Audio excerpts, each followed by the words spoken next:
Hello students, कैसे हैं आप लोग। तो आज हमें पढ़ना है बहुत ही important topic, that is what is the variation. What is the variation. जब एक जनरेशन से दूसरी जनरेशन में जेनेटिक मटेरियल ट्रांसफ़र होता है तो उसमें कौन कौन से चेंजेस आ सकते हैं और क्या कहते हैं उस फिनोमिना को, यानी चेंज होने को क्या कहते हैं। तो शुरू करते हैं अपने टॉपिक से, दैट इज़ म्यूटेशन। जब एक जनरेशन से दूसरी जनरेशन में जेनेटिक मटेरियल ट्रांसफ़र होता है तो एट दैट टाइम कुछ चेंजेस आ जाते हैं जिनको जेनेटिक चेंजेस या क्रोमोसोमल चेंजेस भी कहते हैं, और ओवरऑल इसको बोलते हैं म्यूटेशन। तो एनी हेरिडिटी चेंज, कोई भी वो चेंज जो पेरेंट्स से चाइल्ड में आ रहा हो इन द जेनेटिक मटेरियल, इसमें बच्चों जेनेटिक मटेरियल में of an organism is called mutation. Mutation की बहुत सिंपल डेफिनेशन है, जब पेरेंट्स से चाइल्ड में यानी किसी भी लिविंग ऑर्गेनिज्म से उसके नेक्स्ट जनरेशन में जेनेटिक मटेरियल ट्रांसफ़र होता है तो at that time there are some changes that occur are called mutation. ये बात आपको समझ में आई। This change is responsible for discontinuous variation of the organism. अब ये किसके लिए रेस्पॉन्सिबल है, तो एक वर्ड में आप याद रख लो कि इससे होगा क्या, इससे डिसकॉन्टीन्यूअस वेरिएशन आएंगे, चेंजेस आएंगे, बदलाव आएंगे नेक्स्ट जनरेशन में। ठीक है, तो ये दो तरह का होता है। अगर चेंज आया है यानी वेरिएशन आया है जेनेटिक मटेरियल के अंदर एट द जीन लेवल, किस लेवल पे, जीन लेवल, तो उसे बोलते हैं जीन म्यूटेशन। क्या बोलते हैं बच्चों उसको बोलते हैं जीन म्यूटेशन। और अगर चेंज आया है क्रोमोसोम्स में then it is called chromosomal mutation. ये बात आपको समझ में आई। चलिए, तो अब इन दोनों को अलग अलग पढ़ना है हमें कि जेनेटिक म्यूटेशन यानी जीन म्यूटेशन क्या होता है और क्रोमोसोमल म्यूटेशन क्या होता है। पहले क्रोमोसोमल म्यूटेशन में आपको शॉर्ट में पढ़ाऊंगा, उसके बाद अलग से इसका एक टॉपिक भी दिया हुआ है, क्योंकि अगर म्यूटेशन आता है एक अलग से क्वेश्चन और उसके अंदर आपको 3 नंबर पूरे करने हैं यानी थ्योरी कंप्लीट करनी है, तो जितना मैंने इसमें पढ़ाया है उतना लिखो। अगर क्रोमोसोमल म्यूटेशन के ऊपर एक अलग से टॉपिक आता है तो उसे आपको अलग से भी पढ़ा रखा है मैंने, यानी ये तो वो है जो इस म्यूटेशन वाले टॉपिक का एक टॉपिक है, और क्रोमोसोमल म्यूटेशन फिर एक अलग से भी एक टॉपिक है। तो क्रोमोसोमल म्यूटेशन यहाँ पर शॉर्ट में इजी वे में समझा रखा है। Chromosomal mutation is unpredicted change occurring in the chromosome, यानी कि उसे किसी मेथोडोलॉजी के ज़रिए से हम नहीं पहले से प्रेडिक्ट कर सकते कि क्या होगा, ये एट द टाइम हो जाता है। तो क्रोमोसोमल म्यूटेशन यानी क्रोमोसोम्स के अंदर बदलाव अनप्रेडिक्टेबल होता है, इसको आप पहले से प्रेडिक्ट नहीं कर सकते। प्रेडिक्शन का मतलब होता है किसी चीज़ के बारे में पहले बताना कि ये चीज़ होने वाली है। तो क्रोमोसोमल म्यूटेशन को हम पहले से प्रेडिक्ट नहीं कर सकते, पहली बात तो ये याद करने की है इसके अंदर। दूसरी बात जो इसके अंदर याद करने की है वो क्या है कि ये किस वजह से होता है। It typically result from the errors during the meiosis, यानी कि डिविजनल प्रोसेस ऑफ गैमेट को क्या बोलते हैं, मियोसिस बोलते हैं, जैसे कि आपको मालूम ही है। या तो उसमें और बाय द म्यूटा जीन्स, यानी कि जो जीन्स होते हैं उनके केमिकल किसकी वजह से, बोलो भाई, उनके केमिकल रिएक्शन की वजह से भी ये हो सकता है। आई बात समझ में। तो chromosomal mutation result change in the number of chromosome. इसका रिजल्ट क्या होगा क्रोमोसोमल म्यूटेशन का, कि क्रोमोसोम के नंबर में बदलाव हो जाएगा। मतलब आप जानते हैं पहले से ही कि जी हमारे पास तो 46 क्रोमोसोम होते हैं, जिसमें 23 + 23 का कोड है, ये बदल जाता है, यानी कि इसके अंदर कुछ कम हो जाएगा या कुछ, बोलो भाई, क्या हो जाएगा, ज़्यादा हो जाएगा। तो ओवरऑल या फिर क्या हो सकता है, क्रोमोसोम के स्ट्रक्चर में चेंज आ सकता है ना। इसकी वजह से इम्पैक्ट होता है कि पूरे के पूरा क्रोमोसोमल स्ट्रक्चर बिगड़ जाता है। ठीक, तो यह है क्रोमोसोमल म्यूटेशन। इसके अलावा दूसरा होता है जेनेटिक यानी जीन म्यूटेशन। जीन म्यूटेशन क्या है, जीन में म्यूट हो जाना। अब मैं आपको एक बात समझा रहा हूँ, हालांकि मैंने पहले कई बार समझाई, but it still I am telling you कि देखो ये क्रोमोसोम है ना, ये क्रोमोसोम है, और इस क्रोमोसोम में स्ट्रक्चर आपने पढ़ रखा है कि क्रोमोसोम के ऊपर छोटे छोटे जो हिस्से होते हैं उन्हें बोलते हैं जीन। तो अगर पूरा का पूरा क्रोमोसोम ही गायब हो जाए या पूरा का पूरा क्रोमोसोम ही नया आ जाए तो उसे बोलते हैं क्रोमोसोमल म्यूटेशन। और अगर क्रोमोसोम तो सही है मगर उसके ऊपर जो जीन्स हैं उन जीन्स में कुछ बदलाव आ जाए तो उसे बोलते हैं क्या, जीन म्यूटेशन।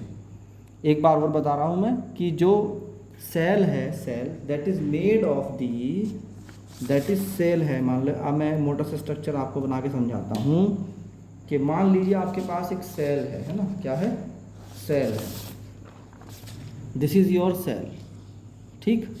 अब इस सेल के अंदर क्या होता है, सेंटर में एक चीज़ होती है, दिस इज़ कॉल्ड, बोलो भाई क्या बोलते हैं उसको, न्यूक्लियस। इस न्यूक्लियस के अंदर इस तरह के स्ट्रक्चर्स होते हैं बहुत सारे, और इसे बोलते हैं क्या, क्रोमोसोम। क्या बोलते हैं इनको, क्रोमोसोम्स बोलते हैं। ये जो क्रोमोसोम होते हैं बेसिकली ये डबल यू कह सकते हो आप, छोटा वाला यू और बड़े वाला यू। ऊपर भी एक आर्म होती है इसके अंदर और नीचे भी एक आर्म होती है इसमें। तो अगर ये पूरे के पूरे जो होते हैं हमारी बॉडी में 46 होते हैं।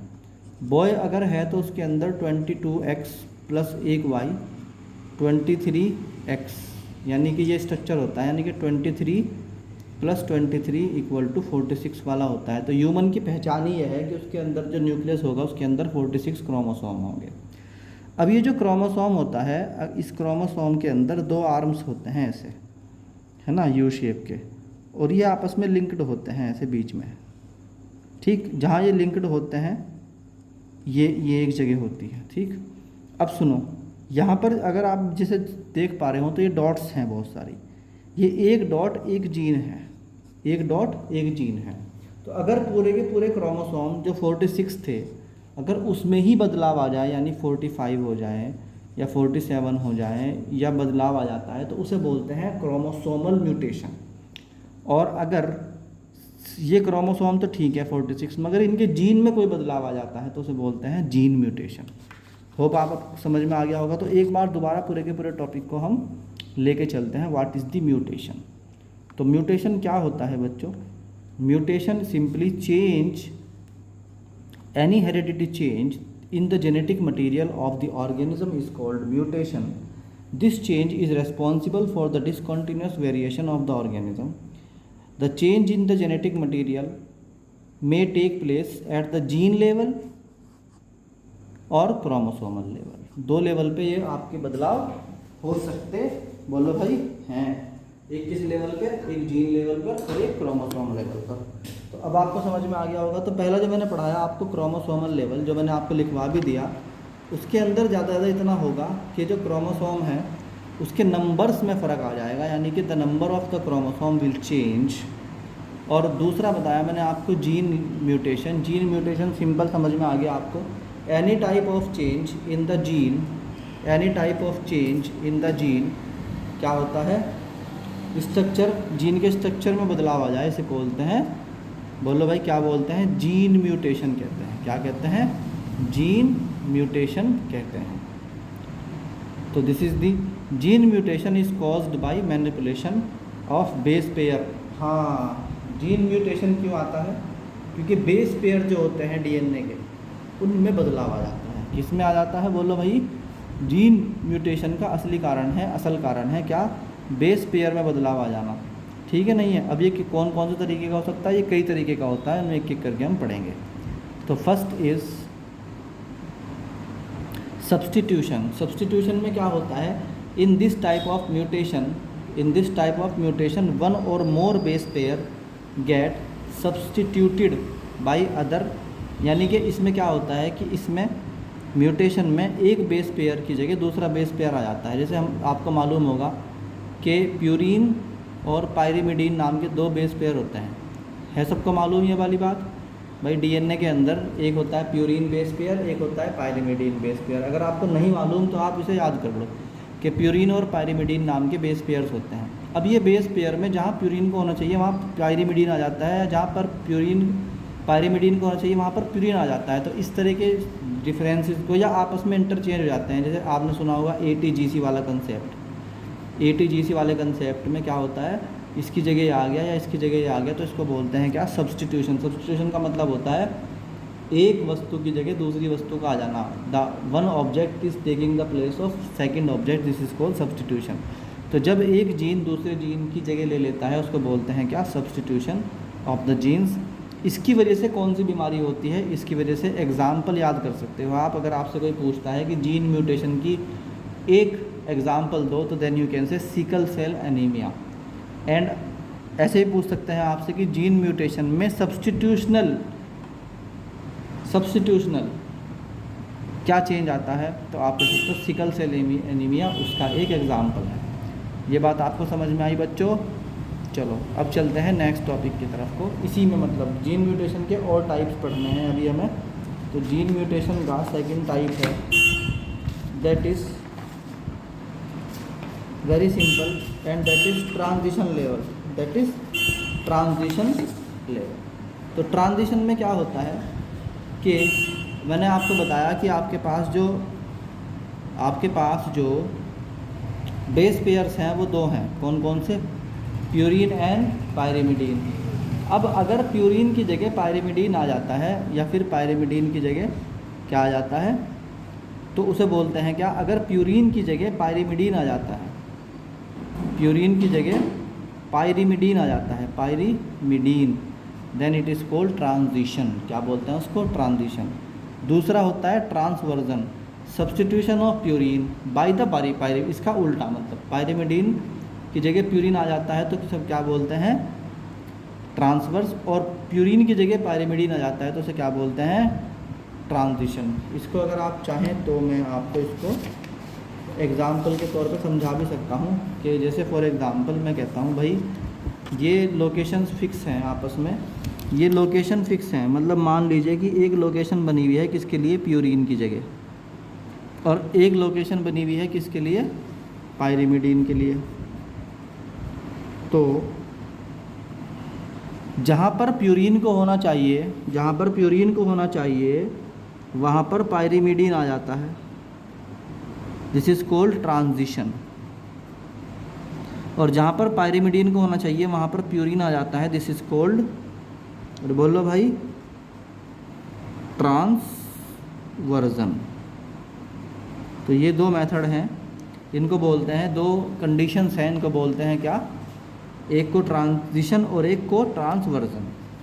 एक क्या होता है कि जीन के अंदर से बेस पेयर ही ख़त्म हो जाए, यानी कि the base pair is deleted from the gene के अंदर से बेस पेयर ही क्या हो जाए, यानी प्यूरीन या पायरिमिडीन का एक कोई ख़त्म ही हो जाए, वो हो ही ना, डज नॉट, बोलो भाई, exist, then it is called, क्या कहते हैं इसको? डिलीशन। तो इसमें क्या होता है? Loss of one or more base pair, है ना, from nucleotide change called deletion and also known as frame shift mutation. तो इसका एक नाम और भी है, उसे याद कर लेना, इसको फ्रेम शिफ्ट म्यूटेशन भी क्या कहते हैं? बोलो, कहते हैं। यानी डिलीशन का मतलब होता है कि बेस पेयर ही गायब हो जाए न्यूक्लियोटाइड चेन के अंदर से, उनमें से चाहे वो फिर प्यूरीन हो या पायरिमिडीन हो, उसे क्या बोलते हैं? डिलीशन म्यूटेशन या फिर frame shift mutation. Next is insertion और एडिशन। तो जो डिलीशन है उसका उल्टा क्या होता है? इंसर्शन और addition. Addition of one or more base pair in the nucleotide chain is called insertion. It is also called frame shift mutation. इसको भी फ्रेम शिफ्ट म्यूटेशन कहते हैं। यानी आपके जो बेस पेयर हैं प्यूरीन और पायरिमिडीन, अगर वो लॉस हो जाते हैं तो क्या होता है? डिलीशन, और अगर वो ऐड हो जाते हैं तो क्या होता है? इंसर्शन। तो अब कुल मिला के अगर ये याद करवाऊँ शॉर्ट में आपको मैं, तो शॉर्ट में याद कराने का बड़ा आसान तरीका है। मान लीजिए कि न्यूक्लियोटाइड चेन के ऊपर यहाँ पर प्यूरीन को होना चाहिए और यहाँ पर आ गया है कौन? Pyrimidine. Then this problem is called transition. This problem is called transition. अब दूसरा मन मैटर क्या है? मान लीजिए एक स्पेस किसके लिए है? पायरिमिडीन के लिए है, और वहाँ पर आ जाता है प्यूरीन, तो हम कहते हैं ये है ट्रांसवर्जन। बाकी लिखा हुआ है उसे नोट कर लेना। अब एक कंडीशन ये है कि मान लीजिए यहाँ पर पायरिमिडीन या प्यूरीन को होना चाहिए था और ये है ही नहीं, ये ब्लैंक रह गया, तो इसे क्या बोलते हैं, डिलीशन। और मान लीजिए कि यहाँ पे होना ही नहीं चाहिए था, तो इनमें से प्यूरिन में से या पायरिमिडीन में से कोई एक आ गया, एक्स्ट्रा आ गया, उसको बोलते हैं क्या बच्चों, इंसर्शन और एडिशन। तो ये थे म्यूटेशन। म्यूटेशन वाले सिस्टम को आप पूरे के पूरे को एक बारी में रिवाइज़ कर सकते हैं एक लाइन में। क्या भाई, कि मैंने आपको बताया था म्यूटेशन यानी शॉर्ट हैंड है ये, कि इसको अगर प्रैक्टिस करनी है तो इस तरह से कर सकते हैं। ठीक है, इसमें क्या होता है समझ लो ध्यान से। मान लीजिए कि मैंने आपको बताया म्यूटेशन है ना, म्यूटेशन का मतलब होता है सबसे पहली बात चेंज इन क्रोमोसोम या जीन। इस तरीके से आप एक लाइन में समझ सकते हैं। अगर क्रोमोसोम है तो सिंपल सिस्टम है कि नंबर में चेंज होगा, नंबर ऑफ क्रोमोसोम्स क्या हो जाते हैं, चेंजेस। जीन्स में क्या होता है, जीन्स 4 तरह की म्यूटेशन करेगा। नंबर 1 ट्रांजिशन, यानी कि प्यूरिन की जगह पायरिमिडीन आ जाना।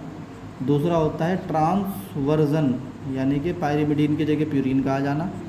ये एक होता है डिलीशन, यानी कि डिलीट हो जाना।